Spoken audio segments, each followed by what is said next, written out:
Hi, welcome to the Macabre Emporium. Let me get my emotional support cat. Okay. To be quiet and keep the kids quiet, since he was getting anxiety and he didn't want to kill children. Gertrude's daughter even got to join in on what they considered fun.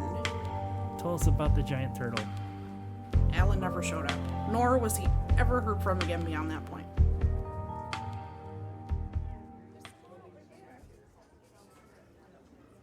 Welcome back to Macabre Emporium. We are on episode 13, Lucky 13. Or Unlucky 13. It's lucky. You know, if we would have thought about it, we could have probably done a bonus Friday the 13th episode this year, but Or like I said, we could have been smart and recorded episode 13 on the 13th, but alas, we are not smart. It's probably better that way, so it gives me less of a headache with my end of things. 'Cause who knows what would have happened with the recording. Don't know. If you haven't listened to episode 12 yet, or if you have, you might notice a very significant change at the very beginning. I reworked the intro a little bit, and I thought it came out quite well. What did you think about it, Sarah? I liked it. Because I didn't even talk to you about it. I just went ahead and did it. And then you sent me the thing for me to do my end of what we do, and it wasn't even the right one. I'm like, I don't hear an intro at all. You're like, shit, that's because I didn't send you the right one. Yeah, I don't know what happened there, so maybe it was a good thing we didn't record anything on the Friday the 13th. Stupidities is what happened. I don't know, stupidities and me accidentally probably naming something the same thing in a whole other different file probably is what happened there. Could have been. But yeah, I like it. It's shorter. I think a little bit Yeah, shorter it and not is. so much music. There's more to it than just music. Yeah, the intro we originally had was like just the first thing that we done, but we didn't have any other audio for me to do the one that we have now. Mm-hmm. And that's what I've always wanted to do for our intro, is like what it is on episode 12. I remember you talking to me about that. But now that I had enough stuff to filter through, and part of it was actually one of the things I got cut from an episode about you needing your emotional support cat. Oh, yeah. Well, I mean, it made it to an episode. It made it to the was it Christmas or the first one of the year? It was part of the first one of the year because of our plans that had gotten changed for That is correct. the end of the year episode we were going to do. But so now with that all said, hopefully you guys enjoy the new intro. If not, I'm sorry, that's what it's going to be from now on. Sucks to suck. So what is it you're going to talk about today here? I will be talking about the life and murder of Grady Stiles Jr. Okay, so who is this? The world would know him as the Lobster Boy. Oh, so Lobster Boy was an actual person? Lobster. Yes, Lobster Boy was an actual person.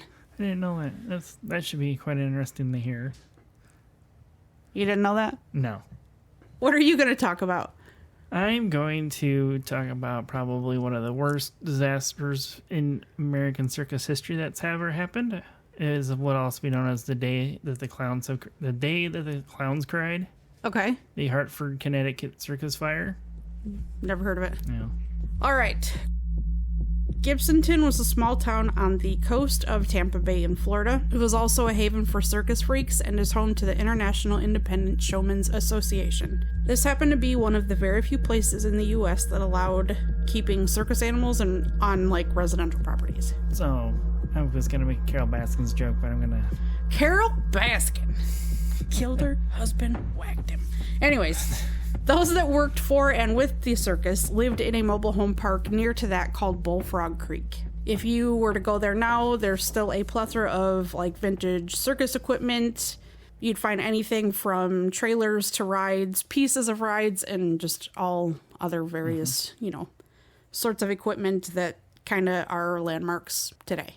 It also happens to be home to one of the more bizarre murders in history. The Stiles family, and I know I'm going to fuck this up when I say it. The Stiles family was born with an odd deformity. Their heritage would include 6 generations of people who were afflicted with a condition called electrodactyly. That sounds right to me, but I'm not a doctor also, so there we go. True that. This was dating as far back as 1840. Okay. Their family lineage with this thing. This deformity is also referred to as split hand, split foot malformation, otherwise known as SHFM. This would include Grady Stiles Sr., who happened to be part of a traveling carnival sideshow. We would refer to them now as freak shows. Grady Sr. would start including his son Grady Stiles Jr. into the act by the age of 7. Can you imagine being brought into a circus, like, to be stared at the age of 7? Yeah, I mean, one of the videos I had watched about mine talked about being brought in at that age as a clown, but not as part of the sideshow act. Right, not as somebody that is literally just going to sit there to be stared at and ridiculed. True, but I'm going to shut up there before I hijack your part of this episode. Yeah, don't. Because you know I can do it very easily with I know. my knowledge of circus stuff. Yep. Even though I've never been to one in my life. Yep.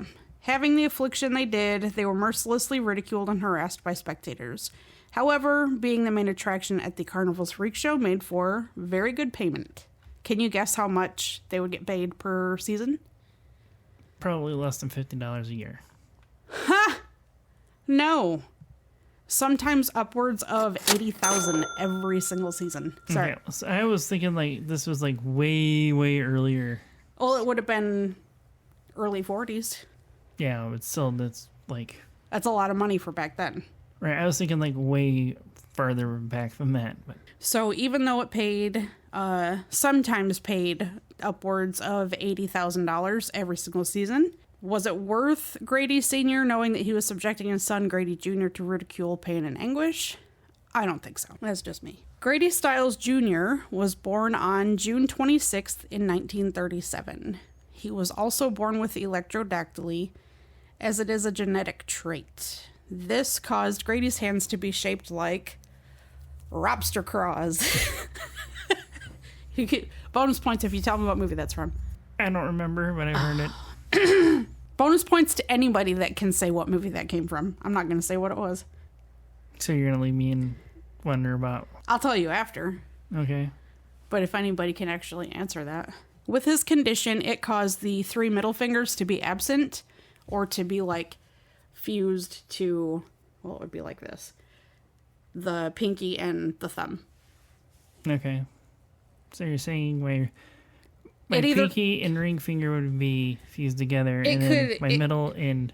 It could be like this. It could be like this. It's just the 3 middle fingers Okay. are fused either to the right or to the left. Okay. Like in some variation. Or they're not there at all and it's just pinky and thumb. Okay. But they're usually very long. Don't know why. His legs were also misshapen. Both of his legs would end just below the knee. And his feet were more or less shaped like his hands were. Just kind of claw-like. This is what would lead to Grady Stiles Jr. being known as Lobster Boy. Grady would never gain the ability to walk, so he lived his life in a wheelchair. However, he was able to move his body using both of his arms, which you can imagine would cause an enormous amount of upper body strength. Mm-hmm. Pulling yourself around like that. He would drag himself across the floors, and all of this strength building just literally to sit there and be looked at. Because they never did anything, they were just an oddity and would sit there and be gawked at, basically. What circus did they work for? Did you not have an answer? There were multiple. Okay. None that I'd ever heard of. They're just traveling circuses. Which is why I didn't really mention a circus, because there were so many of them. Okay. I think it's whoever just kind of came by that freak show area of Florida and was like, hey, we need somebody to do this. And then they just go and do it and come back. Grady Jr. would wind up liking the circus life. Despite his unique appearance and general non-use of his hands, he learned how to write his name and, to others' peril, learned how to shoot a gun. After spending almost his entire childhood touring with the circus, Grady would meet a circus staff, Mary Teresa. She was, by society standards, normal. She was just a teenager who had run away from home to join the circus, where she would happen to fall in love with Grady Stiles Jr. They would marry and then go on to have 3 children together in a blended family. The children were conceived and both parents-to-be were elated and then surprised at birth. Only 2 of the children would inherit their dad's lobster claw hands. Kathy and Grady III would inherit the deformity. Donna, the oldest daughter, didn't have it. When Grady's children were of age, he brought them into the freak show circuit as well, just like his father did with him, and they would be labeled the Lobster family. However, over time, she would come to realize that she had married a very bitter, angry, and violent man. This is Mary that we're talking about. Okay. Their neighbors would say they heard frequent screaming coming from the Stiles home in Gibsonton. Grady Stiles Jr. had fallen to alcoholism and would frequently physically abuse and mistreat his wife and children. So you remember all that upper body strength I was just talking about. Right. He would use that to violently throw himself to the floor and then use his claw hands basically as weapons. He would use them to beat, choke, and slam his children and wife in their faces. Usually their eyes and the skin on their face was the target that he went after on all of them. There was one particularly violent encounter where Grady was in the midst of attacking his wife, Mary, when his daughter, Kathy, who was pregnant at the time, would attempt to stop the fighting by grabbing her dad's wheelchair and rolling it in between her parents. You can imagine that pissed him off. Right. Already being, that elevated, Grady would turn towards his pregnant daughter and beat her so badly that she went into labor a lot sooner than she should have. Fortunately, her baby survived and was the next in line to inherit electrodactyly. And she did inherit it. Because they say it's supposed to skip a generation, but it doesn't always. In this family, it seems to be damn near everyone that's born. Yeah. Mary said her husband was a great man when he was sober, but stated that Grady being sober only lasted for about 2 hours a day. Usually between 8 a.m. and 10 a.m. That's some hardcore shit. When 1973 rolled around and Mary was done, she had had enough of the abuse towards herself and her children. She came to the decision to leave Grady after he beat her again. This time, he would use his claw-like hands to remove her birth control device from inside her body. Yeah, I saw your eyes. Yeah. After numerous beatings aimed at his wife and children, he ultimately threw all of them out of the house. Mary would get lonely and turn to another circus performer. And pardon the word, but this is what they were called back then. It was a midget named Harry Glenn Newman. And he was known as the world's smallest man within, the Carnival circuit. Okay. But he was not like Guinness Book of World Records smallest man.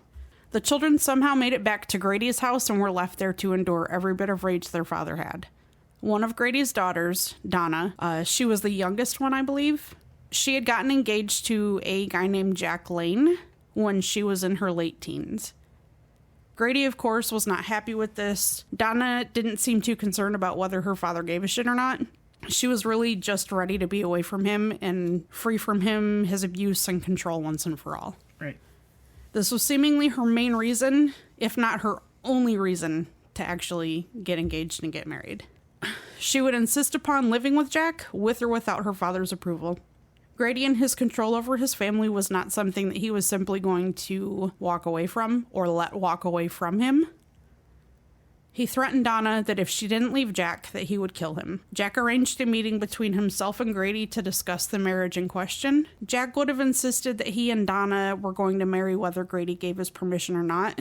But unfortunately, when Jack arrived at their meeting point on the eve of their wedding, Grady shot him in the back and killed him. When Donna learned about her fiancé Jack being murdered, her father sat up with a menacing smile on his face and said, "I told you I'd kill him." This led to a media frenzy, of course. Grady would subsequently be arrested and go to court. He openly confessed to shooting Jake and showed absolutely no remorse.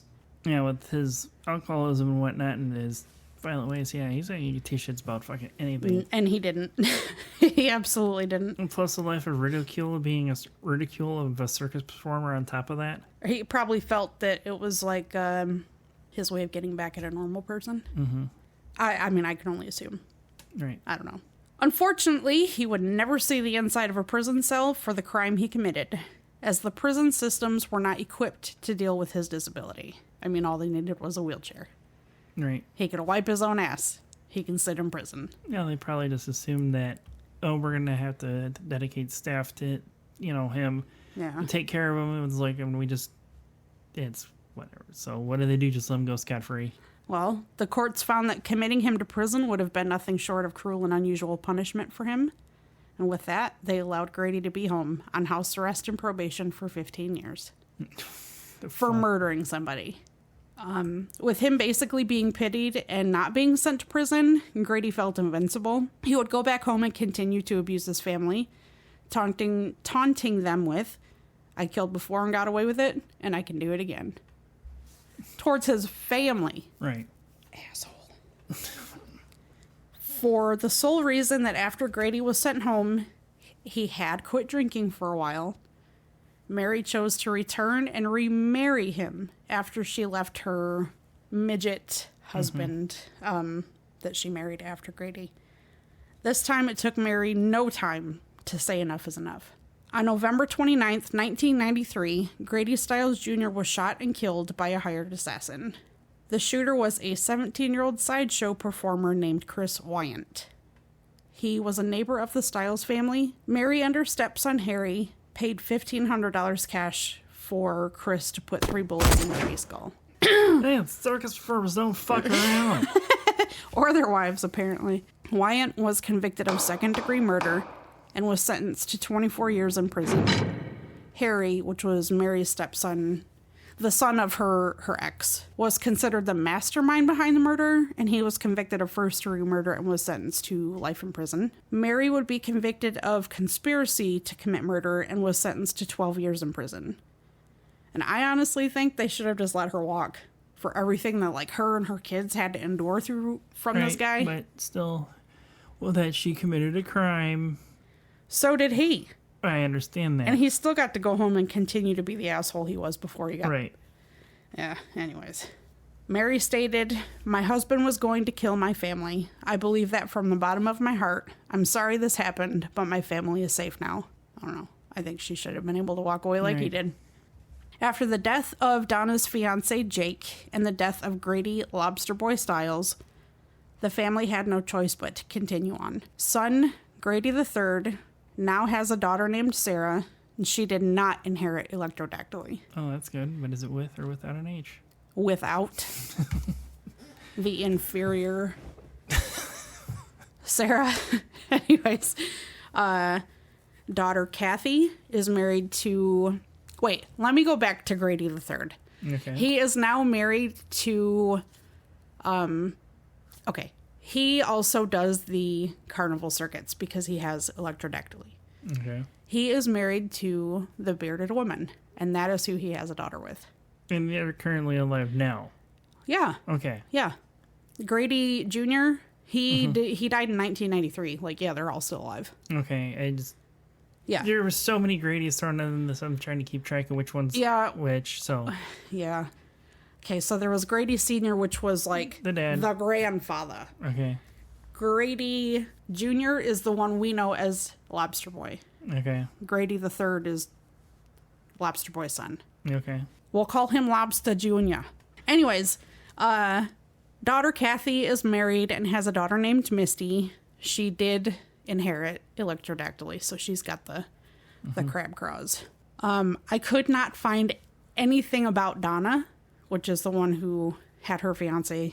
Well, she didn't have him killed, but, you know, her fiance died because of her dad.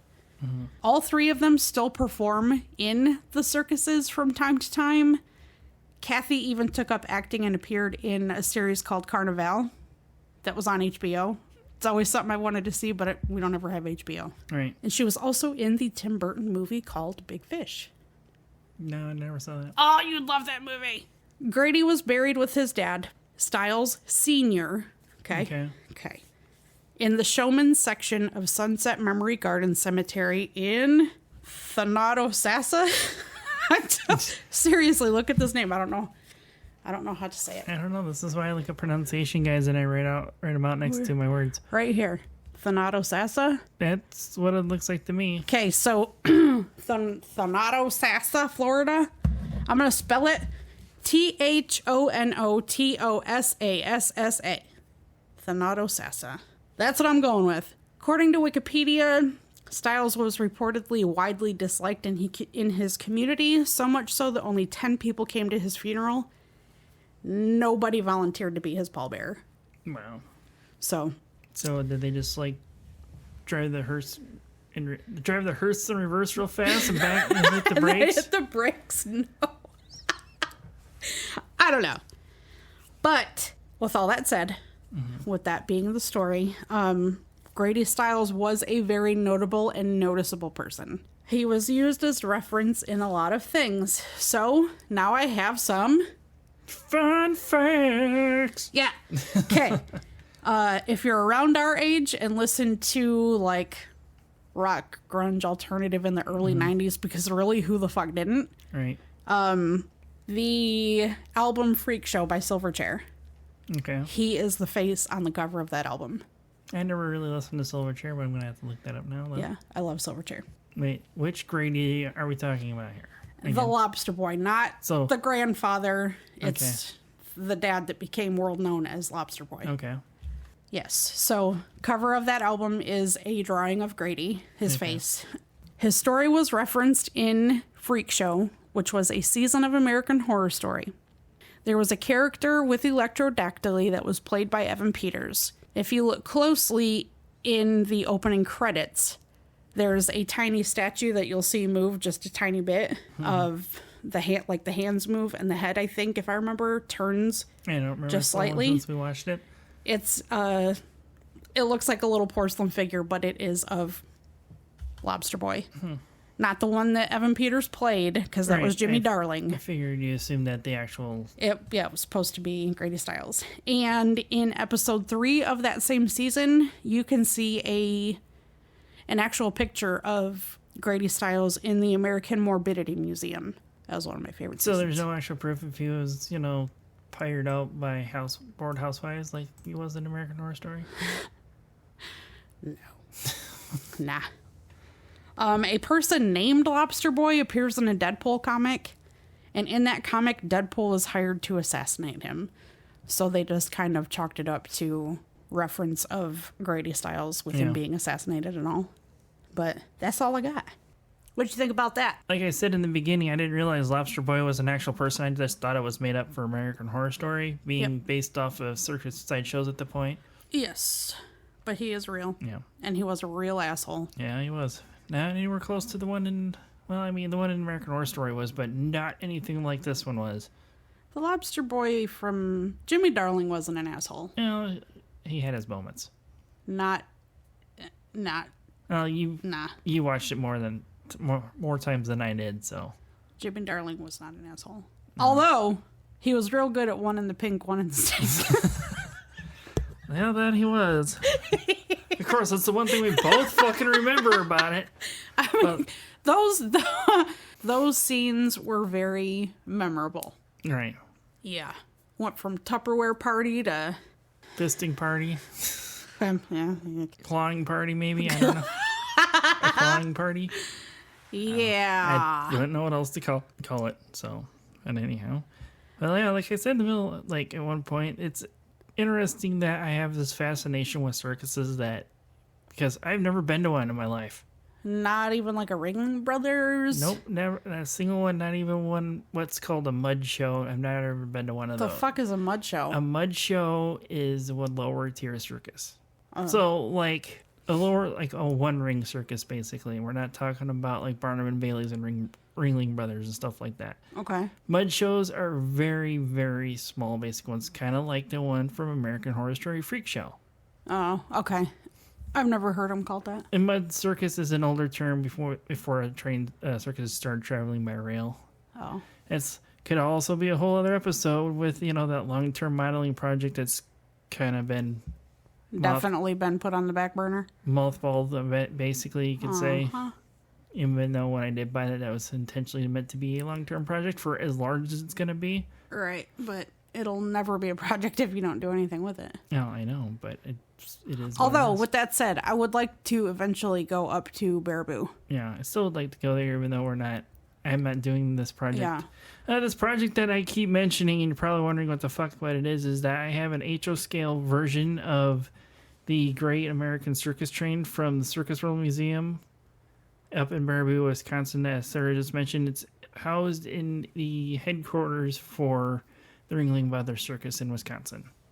Yep. And from shows that we've watched and things we've heard, like, there's so many hauntings and just weird shit that happens around Baraboo. Right. I think it would be cool to go regardless. Right. but especially for that, because Yeah. I like old vintagey circus stuff. Right. So, Well, one of these days, if we're down near French Lick, Indiana, we'll have to make our way into where, I don't remember where it's located, but Two Hemispheres is currently in French Lick, Indiana, not at the Hall of Fame where it's supposed to be. how far away is that from It's the here? other end of the state. Oh.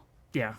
So that's like, hey, we're going to go to do Like- something in Kentucky, and we'll just happen to swing Almost, by there on basically. the way. Almost. Eek. Okay. Never been to a circus at all. Even I'm pretty sure with starting the whole circus train is what really started my fascinations with circuses Yeah. as of lately, just because of researching about the different cars that I have when I was doing, for color schemes and things like that for Yeah. it. And when we started this podcast and I came across this story, I'm not wondering if this is one of the reasons why our mother never really took us to one, possibly, and just at a young age didn't know why. I don't know. It's one of those great family mysteries, I suppose, why we never went. Huh. But anyhow. I remember going to one, had to be 6, 7 years old. And I mean, I don't like clowns. I've never liked clowns. Right. And those were really the only like off-putting part to me. But seeing all the animals was really, really cool. But now seeing seeing videos as an adult of how they're treated, I probably wouldn't go to one again. Right. But you're not going to find a carnival, or not a carnival, but a circus that comes around with animals like they had back then. Yeah, actually, there still kind of is. The Kelly Miller Circus actually still has elephants with it, and it's actually owned by a descendant of one of the Ringling Brothers. Oh, But of course you'd know that.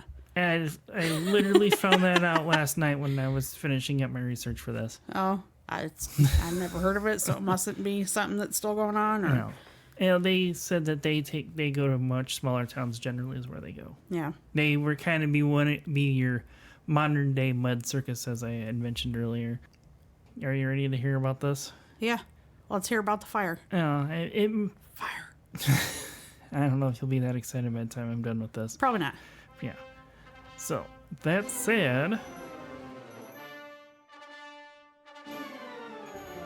in the final years of World War II, families would treat themselves to a day at the Ringling Brothers and Barnum and Bailey Circus, better known as the greatest show on earth. On a summer day in July of 1944, with buckets of popcorn and lemonade in their hands, as excitement would fill their hearts for the circus, people would file in and find the best seat before the show would start under the big top. So during World War II, most circuses would actually be traveling by rail at this time. Mm-hmm. It was actually one of the very few things that the U.S. government allowed during World War II because Roosevelt believed that people still needed entertainment for morale reasons. Well, yeah. So they still allowed circuses to travel by trains at this time as part of the war effort because with the rationing of everything, anything of importance went towards the war effort. Gotcha. Even though they were allowed to still travel by rail, they didn't have such a high priority as all other trains in this time period would, which would be more than likely the highest priority was given to troop trains Yeah. that were carrying armed forces and all of their equipment to the ports of origin to be set off to either Japan or the European theater. With these delays, they would actually miss a show on the July 5th. And in circus culture, with their superstitions, it was extremely bad luck to miss a show. Even with their delay and their short of staffing due to them being drafted into the military and the equipment shortages during the war times, the evening performance on July 5th would actually still go on and without a hitch, but this would still put all the circus employees on edge because of them missing their afternoon show with their superstitions. Before I continue on with a lot of the story, they give you an idea how big this tent really is. It was considered the world's largest circus tent for its time and probably actually still holds this record. Just for the sake of me having to cut out words and so I can continue to speak, I'm not going to say the entire name of Ringling Brothers and Barnum and Bailey Circus because it's a fucking mouthful, obviously. Yeah. So when I refer to the circus, I am specifically talking about their show only, Okay. not just using the circus in general. Right. So, their circus tent would actually be 450 feet long and 200 feet wide. Okay. Tool that I have found for you to put things in perspective for you. A Walmart store that we quite frequently go to is twice the size of this tent. Damn. So it's huge because that's a Yeah. big ass Walmart. Yeah, so that Wow. store is twice the size of how big this tent actually was. Even just thinking of half of that Mm-hmm. is a lot. Yeah. The sidewalls of it were 15 feet high, and the roof itself was 48 feet off the ground. And here comes another fucking train already. No, it's just Amtrak. Gonna keep going. So, the big top was really no joke for the Ringling Brothers Barnum and Bailey Circus. The big top tent that they had could hold anywhere between 9 to 12,000 spectators. Sources varied from the total count, so I decided to include in both. Mm-hmm. And the seating was arranged on the outside perimeter of the tent with bleachers, folding chairs for reserved seating areas. And then there would be a 25-foot wide track to separate the three rings, and the spectator seating the ring is that very short, shallow wall that runs all the way around. That's the rings sitting on the inside. Yeah.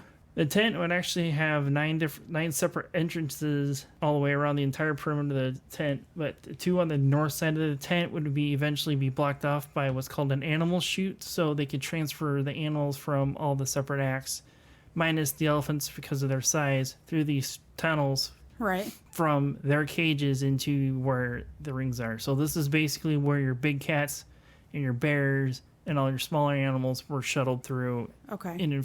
back and forth. And it actually becomes a very important detail later on about these animal chutes. Okay. The tent would actually be set up on a field that was mowed prior to their arrival, and any bare spots left on the ground are filled in with sawdust to keep mud off people's feet. Just to give you a basic idea how a circus tent was set up in this time period for their spectators. And then, you had your other smaller tents for concessions and the sideshow, like where the Lobster Boy would be at, and other different various circus activities. The circus would actually advertise their tent as being waterproof, but it was not fireproof during this time. A common waterproofing technique that would replace normal materials that were being used towards the war effort for armed services, tents, and things like that. They would actually boil paraffin wax and mix it with white gas, which is commonly used for your camping stoves and lanterns. Okay. It would take approximately 6,000 gallons of white gas and 18,000 pounds of wax to waterproof their tent. They would only waterproof the top and not the sides, because why do you need to waterproof the sides? I feel that if they had given the side walls the same treatment, this would have had a much worse outcome. Oh. I mean, it already has a pretty horrible outcome. Well, like I said, that it would have a much different outcome if they probably would have waterproofed the sides, but they probably didn't want to say cut down on the cost, because it gave you this perspective of how big their damn tent was, that it would cost them a lot more money and materials to waterproof the sides, plus it's kind of pointless. Right. Thursday, July 6th would be a hot summer day in July with a high of 85 degrees this day, and approximately 7,000 people would be in attendance for the afternoon matinee. I did have somewhat of a timeline I could find of the events that happened. It was still kind of hard to piece together. At 2:23 p.m., the greatest show on earth would begin with its animal trainers, Joe Walsh on the northeast ring with lions and bears, and May Covert with leopards and panthers on the opposite southeast end, in a separate caged-in ring with her animals. Okay. The Flying Melendez are preparing to be the next act above the center ring at 2:40 p.m., which multiple different sources stated different things on who spotted this fire first that happened. But it is to believe, the most common thing was that the seatmen, which is what the circus called their ushers. The seatmen are what most sources said are the ones that first noticed this fire, and they were an attempt to put this out with buckets of water, but they wouldn't have any effect on it. As the Melendez can sense something is wrong, they would start to come down from their high wire. And some of the videos I did watch, they do believe that a single fire extinguisher would have stopped this fire, as they described it to being about the size of a window, is the best description that any of them gave on how big this fire started as to the aftermath of what happens with it. Okay. But the thing is, all the fire extinguishers were still packed away in a crate because of their delay of showing up late. So they just Left him in there. left them in there. It's like the night before went off great. We probably shouldn't worry about it. Or somebody else thought, oh, somebody else is doing it. There was never any real reason why the fire extinguishers never got unpacked like they were supposed to. While the seatmen are attempting to put out this fire, the circus band leader named Merle Evans directs the band to start playing Stars and Stripes Forever, which actually is a distress call to all circus employees that something is wrong. So they would only play Stars and Stripes Forever if there was something actually wrong going on to not cause a panic. Okay. As this fire is starting to creep up the sidewall, one of the survivors in one of the videos I watched by the name of Donald Gale would recall someone yelling out fire as this fire grew in size and it's racing towards the wax-coated roof. He would also say that it was like all hell broke loose after the crowd's attention to the fire. His first initial thoughts was to jump up and over the backside of the bleachers and squeeze out from under one of the sidewalls, but his friend Helga that he was with felt responsible for him and wanted him to stay with her as they would make their way through the section of the reserved seated section of the folding chairs. As these folding chairs weren't secured and they were piling up in the panic, caused people to trip and create a bottleneck at multiple different entrances of people trying to get out. Like, Yeah. the main entrance was described to only maybe about have 7 to 8 people go through at a time. We're talking about like 7,000 people trying to leave. That's a lot. Donald Gale would become entangled in some of these chairs as his friend Helga tries to free him. He would recall a sailor that was in a panic trying to escape like all the other people were. He would push his way through the crowd and Helga wouldn't see him coming right directly at him, and of course he didn't see them, and would knock Helga down, possibly knocking her unconscious. And he would also say that, like, at the time that this fire is happening, the crowd is moving just like water, but and you had no choice which direction to go. You had to basically follow the flow of the crowd. Yeah. At 2:43 p.m., the first alarm was sounded at the fire station because of the blaze of the circus, and within minutes, police, fire, and EMS medical staff would arrive on scene. Most of the crowd would actually try and exit through the main entrance, where a majority of the roof is already on a fire above. World-renowned clown Emmett Kelly is doing the best that he can to help usher people out on the south side of the tent, but he is overwhelmed by the crowd and he is pushed out of the way, according to his grandson. Question. Yes. Okay. So they have the exits in the tent. It is a tent. Right. Why did they not just pull the bottom of the tent up? Some people actually did in self-preservation that they did. One of the survivor stories that I did read about this, he created a hole in the side of the tent to get himself out, and then this family handyman, he couldn't find him, so he cut a second hole in the side of the tent to go back in to find him, which he did finding him. They both survived, but he was like accredited for saving like 300 people that day, but by the governor of Connecticut, but he eventually wrote in 3 months later, it's like, no, that's not what happened. I literally cut a hole in the side of the tent to get myself out. I mean, it still saved people, so. And he, like, in one of the videos, they actually talked to this guy, and he was like, he doesn't ever really talk about it. Like, Dick Hall wouldn't talk about his time with Tony Karitsa. So he was like, I got out, the handyman got out, what else is there to talk about? Like, that's just how his attitude was. I don't know if it was maybe because he was a grizzled old man. Maybe he just got tired of being asked about it. I don't know. Didn't go in a whole lot of detail with it. But Okay. there was also a lot of reports about the holes being cut in the size of the tent by other people. But in an emergency situation like this, probably cutting a sidewall out would be faster than trying to raise it. Probably. Because it's going to take you seconds to cut a large hole, and it's going to take you minutes to raise or drop the side. Because you have to untie ropes and all that stuff. On the opposite side of the tent from where Donald Gale was sitting is another survivor that was in one of the videos that I watched. Headed by the name of Elliot Smith, and he's attending the circus with his sister and his mother. His sister Joan would actually jump down off the backside of the bleachers, which is the same thought process that Donald Gale had to get out. Elliot Smith's mother would actually grab him by his hand, and they would follow the instructions of the seatmen, and with a fire racing across the top of the wax-covered roof, large globs of this heated wax are tripping down on those still trapped inside this tent, along with large pieces of the canvas with it. So, I mean, it's basically raining hellfire inside this tent for everybody that's still trapped inside. By 2:47 p.m., with the north side entrances in a bottleneck, and the panicked spectators rush to the opposite side of the tent where the animal chutes are that are blocking 2 exits on that side. A man by the name of Bill Curley would actually straddle one of these animal chutes and start hoisting children up and over to the other side to safety and eventually would get him and his son out. He would tell his son to stay by their car, and he would actually go back in to continue what he was doing, and unfortunately Bill Curley would not survive. By 2:50 p.m., the entire tent has been devoured by fire and collapses on those still trapped inside. Survivors and circus personnel would be haunted by the screams and the cries of those trapped inside as the tent fell down. Donald Gale and Elliott Smith would both be trapped inside, but managed to survive. As, I told you about their stories. Yeah. They would actually survive by being buried under two separate piles of people that were trying to escape for the most part. Elliott Smith would recall hearing people screaming and praying as he was trapped under them, and eventually would fall silent.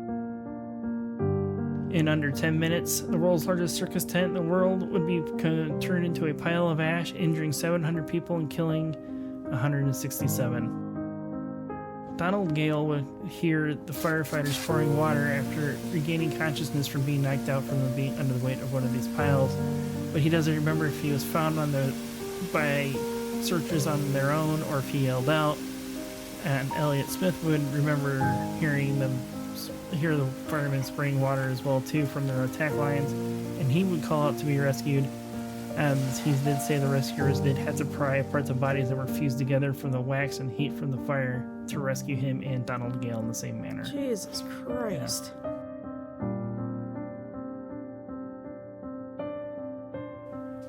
Elliott Smith's sister Joan was actually found alive later on the circus grounds and was taken home by one of their neighbors. Elliott Smith's mother would also survive, but she would be severely burned by the burning canvas on her upper arms, shoulders, and the top of her head, and he said that she had to wear wigs for the rest of her life. I can imagine. Yeah. Damn. Elliott Smith would actually spend 5 months in the hospital, and by a twist of fate, him and Donald Gale actually shared a room in the hospital together. And Donald Gale would actually spend a month longer in the hospital than Elliott Smith. A temporary morgue would actually be set up in the Hartford Armory, and most of the bodies can only really be identified by clothing or personal inscriptions on jewelry. Would also be used in aid in identification of these victims. 1/3 of the victims total would actually only be able to be identified by dental records. Damn. 2 women would actually be identified by their C-section scars, which is finally really bizarre that that's one thing that you can say, yep, that's my wife by, that scar itself. Since they're usually very similar in the same area. Yeah, but the sources said that's how they identified them. Some of the survivor stories, reading through them, is like, as I said, I need my emotional support cat. It's just reading how some of these people were identified. Yeah. One survivor, his sister was identified by her Wizard of Oz shoes. Is what they called them. Another was one by a bandage around her. The father identified his daughter with the bandage that was wrapped around her hand, because any other identifiers were basically burned off. One of the other survivors recalled seeing a child wandering inside the burning tent with no face from the wax that had melted their face off. Holy shit. Yeah, this was literally hell in a tent basically going on with the wax dripping down. In the aftermath of the fire, 4 circus managers would actually be charged with involuntary manslaughter, but would only spend a year in prison after being pardoned. Is this because they didn't have the fire extinguishers ready? Yeah, this was part of the investigation because of the negligence of not having the fire extinguishers out. And the roof itself being coated with a flammable material, but with, like I said, better waterproofing materials were reused during the war effort. Even with their convictions to prison, these managers were actually allowed to travel to the next stop in Sarasota, Florida, to assist the circus to help set it back up again after the disaster. Mm-hmm. The cause of this fire is still unknown to this day, and the circus would take full financial responsibility for the fire and set aside its profits for the next 10 years to pay liabilities to the victims of the fire, equaling out to $5 million total. Damn. Is that in today's money or back then money? That's current value. The circus would actually start moving away from performing in tents and arenas only. This actually started in about 1956 when they started doing this. But for the rest of their 1944 season, they would only perform in open-air stadiums like football fields and things like that. Well, for one, you can't replace a tent that size that fast. Well, right, but also smart to just not have a tent, Right. period. And there was one man by the name of Robert Sigby. He actually was investigated to starting the fire, and he's admitted that he did do it, but he would later on in the 1990s retract his statement saying that he did. And they would also find he wasn't mentally competent enough to stand trial as well, too, for it. But by the time, this was in 1944, and then his trial would have been in the 1990s, it probably would have put him in his, 60s, 70s almost? Well, I mean, that's a 50-year gap there, but you don't know how old he was when True. the circus happened. So, but early 90s, he could have been suffering, from dementia, Alzheimer's, or anything like that. Yeah.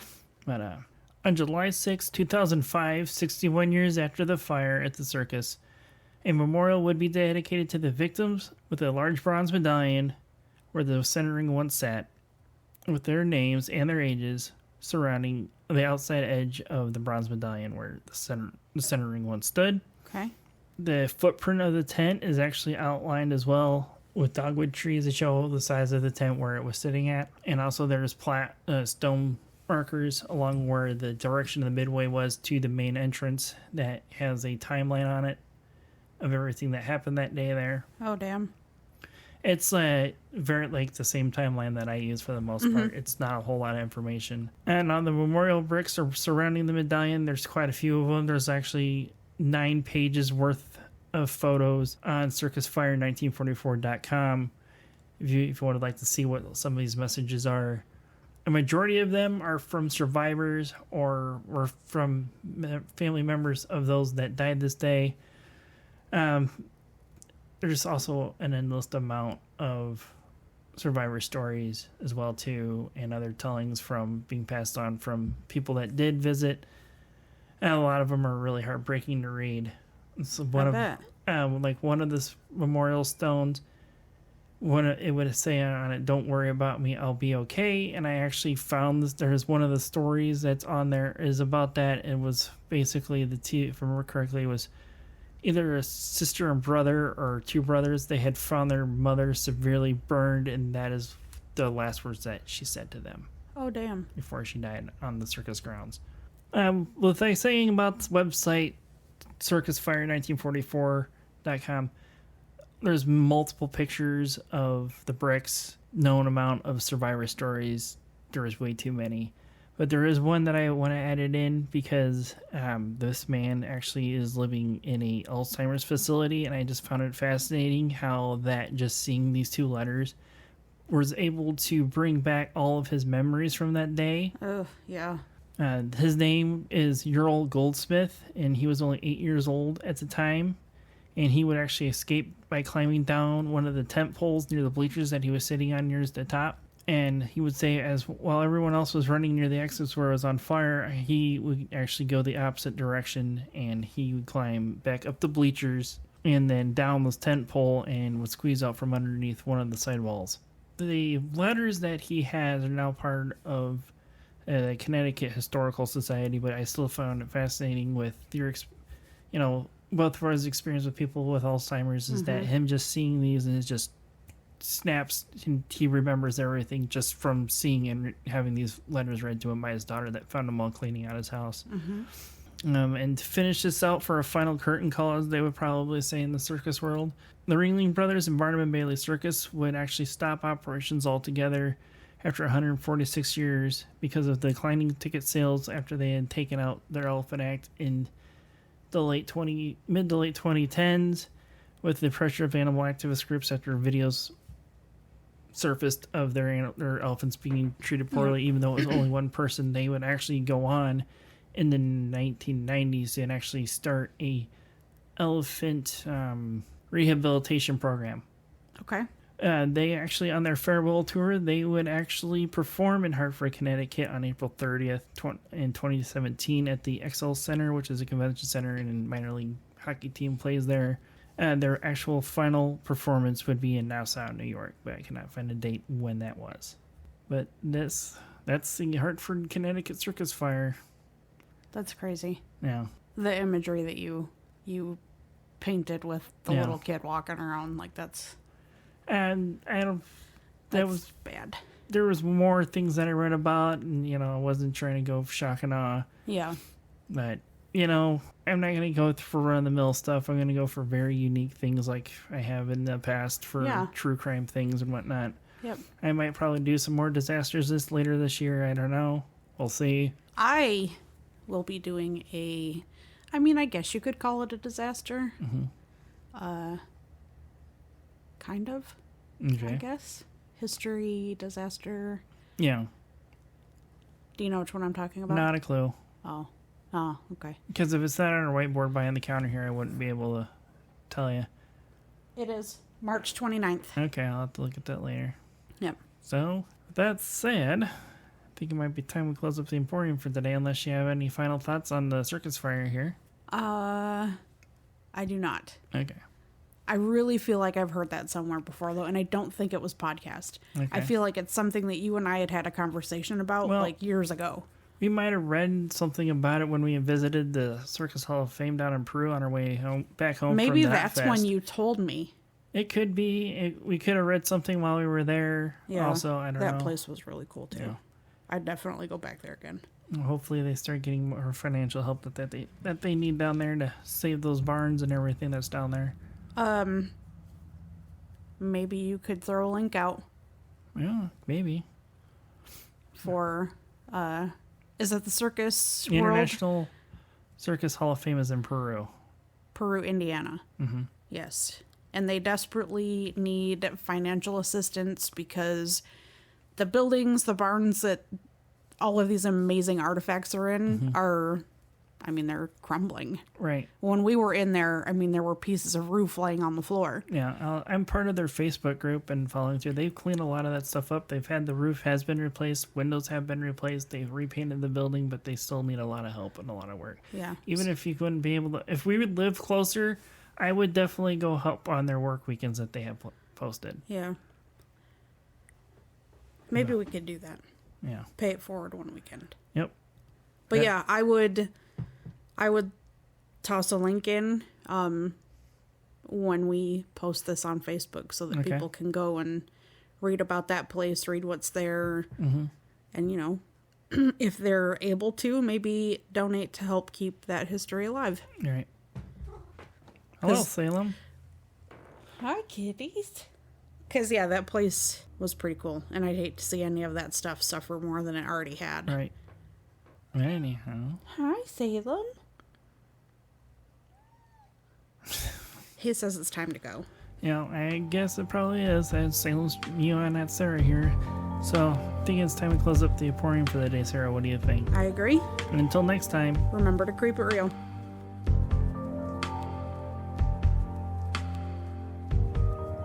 Please check out our website at macabreemporiumpodcast.com. Join our Facebook group by searching Macabre Emporium. Like and subscribe on YouTube at Macabre Emporium Podcast.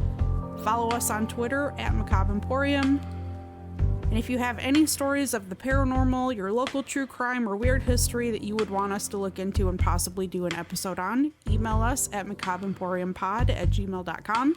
Remember to follow, rate, like, review, and share whenever and wherever you can and help us grow our little baby podcast.